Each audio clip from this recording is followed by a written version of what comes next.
Hello friends, स्वागत है आपके अपने चैनल दिलीप सर एजुकेशन में। तो हम लोग चैप्टर 1 कर रहे हैं। आज मेरा चौथा टॉपिक है, क्या नाम है? भूमि निम्नीकरण और संरक्षण के उपाय।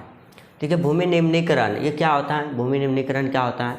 भूमि की उर्वरकता शक्ति घट जाना ही भूमि निम्नीकरण कहलाता है। अब वो चाहे वह मानवीय क्रियाकलाप के द्वारा हो या किसी प्राकृतिक आपदा के कारण हो, भूमि का उर्वरकता शक्ति घट जाना ही भूमि निम्नीकरण कहलाता है। देखिए यहाँ नीचे लिखा है भूमि निम्नीकरण, भूमि की उर्वरकता शक्ति घट जाना अर्थात किसी प्राकृतिक आपदा या मानवीय क्रियाकलाप द्वारा भूमि की उर्वरकता शक्ति घट जाना ही इसी घटना को भूमि निम्नीकरण कहते हैं। ठीक है, देखिए अब इसमें आगे कुछ पढ़ते हैं। आपके चौथा क्वेश्चन, भूमि एक ऐसा संसाधन है जिसका उपयोग हमारे पूर्वज करते आ रहे हैं। भूमि एक ऐसा संसाधन है जो पूर्वज भी करते आ रहे हैं और आने वाले भविष्य में जितने भी पीढ़ी हैं वो भी इसी भूमि का उपयोग करेंगे, भावी पीढ़ी भी इसी भूमि का उपयोग करेंगे। हम भोजन, मकान, कपड़ा ये मनुष्य की मूल आवश्यकता है। अपने मूल आवश्यकताओं का 95% भाग भूमि से ही प्राप्त करते हैं। जो इसका भोजन, कपड़ा, आवास का जितना भी 95% हिस्सा है वो हम भूमि से ही प्राप्त करते हैं। चाहे वो कपड़ा बनाना हो तो कपड़ा के लिए हमें कपास जो है वो भूमि से ही प्राप्त करना होता है, इसीलिए 95% हिस्सा इसका भूमि से प्राप्त करते हैं। मानवीय क्रियाकलाप के कारण न केवल भूमि का निम्नीकरण हो रहा है बल्कि भूमि का नुकसान पहुंचने वाली प्राकृतिक ताकतों को भी बल मिल रहा है। ठीक है, याद रखिएगा 95% हिस्सा हम भूमि से प्राप्त करते हैं, भोजन, मकान, कपड़ा का। ठीक है, देखिए इस समय भारत में लगभग 13 हेक्टेयर भूमि निम्नीकृत है। इस समय भारत में लगभग 13 हेक्टेयर भूमि निम्नीकृत है। इसमें लगभग 28% भूमि वन के अंतर्गत 13 करोड़ हेक्टेयर भूमि वर्तमान में भारत में निम्नीकृत है। ठीक है, कितना है? 13 करोड़ हेक्टेयर। उसमें से 28% भूमि सिर्फ वन के अंतर्गत निम्नीकृत है और 56% जल अपर्दित क्षेत्र है। मतलब जल के अपर्दन के कारण भूमि का निम्नीकरण हुआ है और वन के कटाई के कारण 28% भूमि निम्नीकृत हुआ है और 56% भूमि जल के अपर्दन के कारण और शेष क्षेत्र लवणीय और क्षारीय हैं। कुछ मानवीय क्रिया जैसे वनोन्मूलन, अति पशुचारण और खनन इससे भूमि निम्नीकरण का मुख्य भूमिका निभाई। इसी से भूमि निम्नीकरण होता है, वनोन्मूलन हो, पशुचारण हो या खनन। ठीक है, वनोन्मूलन क्या होता है? वनों की अत्यधिक कटाई वनोन्मूलन, मतलब वन ज़्यादा कटाई होगा तो स्वाभाविक है उसमें भूमि निम्नीकरण होगा ही। और अति पशुचारण, देखिए ज़मीन पे क्या होता है, छोटा छोटा घास होता है, अगर वो पशु चर जाए तो क्या होगा? वो आसानी से भूमि निम्नीकृत हो सकता है, चाहे वो पवन द्वारा हो या जल द्वारा हो। ठीक है, तो अति पशुचारण, खनन। अब किसी जगह मान लीजिए कोई खनिज निकाले, उसके बाद क्या किया, उसे दोबारा उससे मिट्टी नहीं डाले तो क्या होगा? वो खनन, उसमें भूस्खलन हो सकता है, तो उससे भूस्खलन होगा तो भूमि कृषि योग्य नहीं बचेगा, अर्थात वो उसका वह भूमि निम्नीकृत हो जाएगा। तो ये 3 कारक है, वनोन्मूलन, अति पशुचारण, खनन, ये महत्वपूर्ण भूमिका निभाते हैं। उसके बाद क्या आगे, खनन के उपरांत खदानों वाले स्थान में गहरी खाई या मलबे के साथ खुला छोड़ दिया जाता है। अगर खनन के पश्चात उसे क्या करते हैं, गहरे खाई और मलबे द्वारा उसे खुला छोड़ दिया जाता है, तो खनन के कारण झारखंड, छत्तीसगढ़, मध्य प्रदेश और उड़ीसा जैसे राज्य में वनोन्मूलन भूमि निम्नीकरण का कारण बना है। झारखंड और देखिए झारखंड, छत्तीसगढ़, उड़ीसा इस सब में वन की कटाई अत्यधिक होती है क्योंकि आदिवासी सब इसी में पाए थे, तो वन का कटाई के कारण अधिक भूमि निम्नीकृत हुआ है। खनन के कारण भी हुआ है और वनोन्मूलन के कारण भी। झारखंड, छत्तीसगढ़, मध्य प्रदेश और उड़ीसा, झारखंड, छत्तीसगढ़, मध्य प्रदेश, उड़ीसा में वनोन्मूलन के कारण भूमि निम्नीकरण हुआ है। गुजरात, राजस्थान, मध्य प्रदेश, महाराष्ट्र इस सब में क्या होता है, चरवाहा ज़्यादा पाए जाते, इसलिए अति पशुचारण के कारण भूमि निम्नीकृत हुआ है। ठीक है, चरवाहा ज़्यादा पाया जाता है गुजरात, राजस्थान, मध्य प्रदेश, महाराष्ट्र। भूमि निम्नीकरण का कारण क्या है? याद रखेगा, अति पशुचारण।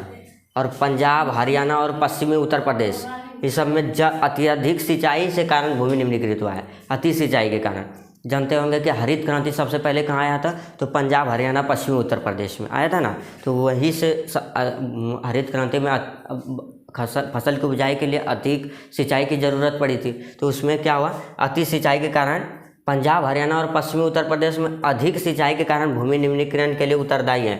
अति सिंचाई से उत्पन्न जलक्रांता भी भूमि निम्नीकरण के लिए उत्तरदायी होते हैं, जिसमें मृदा का लवणता और क्षारीयता बढ़ जाती है और खनिज प्रक्रियाएं जैसे सीमेंट उद्योग में चूना पत्थर के पीसने और मृदा बर्तन उद्योग में चूना खड़िया और सेलखाड़ी के प्रयोग से बहुत अधिक मात्रा में वायुमंडल में धूल कण विसर्जित होते हैं। देखिए क्या है, कोई चूना उद्योग है या सीमेंट उद्योग है, उससे क्या होता है, वो बहुत महीन महीन गर्दा निकलता है, वही क्या होता है धूल वायुमंडल में आ जाता है और उसके बाद क्या होता है, वह किसी ज़मीन पर बैठ जाता है। ज़मीन पर बैठने के बाद क्या होता है, वो जम जाता है और जमने के बाद क्या होगा, भूमि में जल सूखने की क्षमता अवरुद्ध कर देता है, इसलिए उस भूमि निम्नीकृत हो जाता है, उससे सिंचाई करने योग्य नहीं होता है। देखिए यहाँ क्या होता है, वायुमंडल में धूल विसर्जित होती है और जब इसकी परती भूमि पर जम जाती है तो मृदा जल सूखने की अवरुद्ध हो जाती है, मतलब उसका जल सूखने की प्रक्रिया क्या होती है, अवरुद्ध हो जाती है जब वह किसी भूमि पर पड़ जाती है। तो ठीक है, आगे देखिए वायुमंडल में विसर्जित होता है और यह क्या होता है, जल अवरुद्ध हो जाते हैं, उसमें किसी ज़मीन पर बैठने के बाद अवरुद्ध हो जाएगा। उसके बाद देखिए पिछले कुछ वर्षों में देश के विभिन्न भाग में औद्योगिक निष्कासन, जल निष्कासन से बाहर आने से अपशिष्ट पदार्थ भूमि और जल प्रदूषण का मुख्य भूमिका। देखिए कोई उद्योग से जब निकलता है कोई पदार्थ, मतलब कोई प्रदूषित जल, उसे अगर ज़मीन में छोड़ देंगे तो क्या होगा, उपजाऊ बढ़ेगा लेकिन फिर भी वो क्या होगा, भूमि का प्रदूषित कर देगा। ठीक है, भूमि निम्नीकरण की समस्या सुलझाने का कई तरीका। पहले हम देखें कि भूमि निम्नीकरण का कारण क्या क्या था, तो अति पशुचारण, वनोन्मूलन, खनन, ये सब क्या था, और सीमेंट से उद्योग से निकलने वाले महीन गर्दे जो कि ज़मीन के बैठने के बाद जल क्षमता अवरुद्ध कर दी जाती है, ये सब पॉइंट है। जल अति पशुचारण क्या कहते हैं, भूमि निम्नीकरण का कारण, और अब इसको कैसे सुलझाएं उसका तरीका देखते हैं। तो देखिए वनोन्रोपण, चारागाह का उचित प्रबंधन करके इसमें कुछ हद तक मदद कर सकते हैं।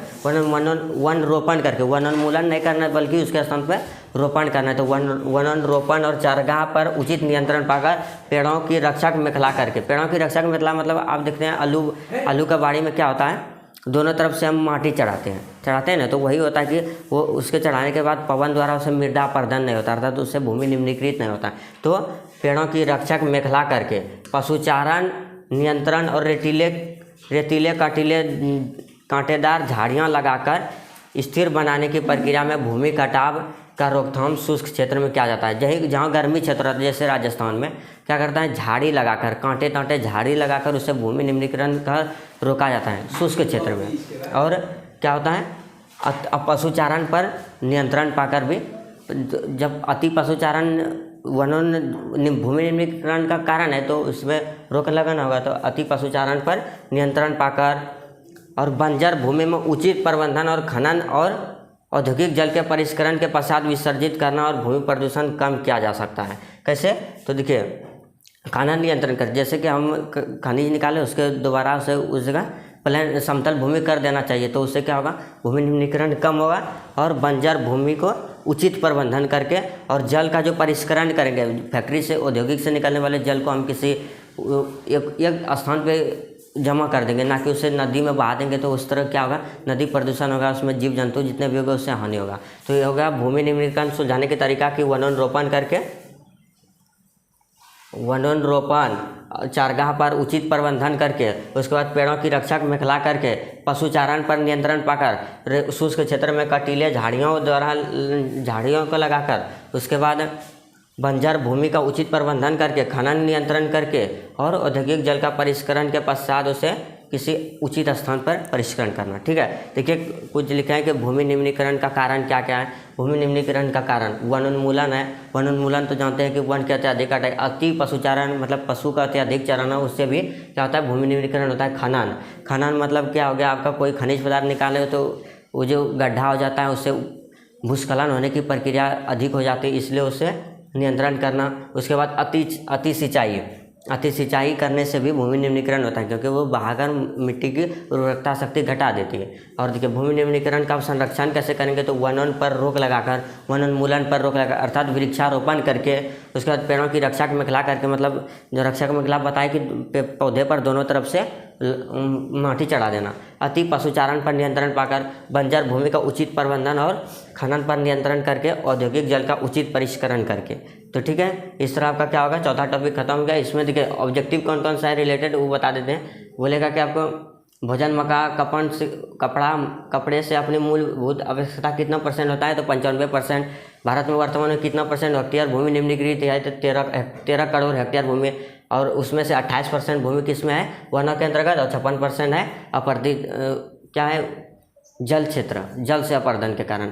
तो बोलेगा कि झारखंड, छत्तीसगढ़, मध्य प्रदेश, उड़ीसा में क्या वनोन्मूलन के कारण अति पशुचारण हुआ है। और देखिए कहाँ है, और पंजाब, हरियाणा, पश्चिमी उत्तर प्रदेश में अति सिंचाई के कारण हुआ है। और यही सब है। तो उम्मीद करता हूँ कि आपको भी समझ में आ गया होगा। तो मिलते हैं नेक्स्ट टॉपिक के साथ।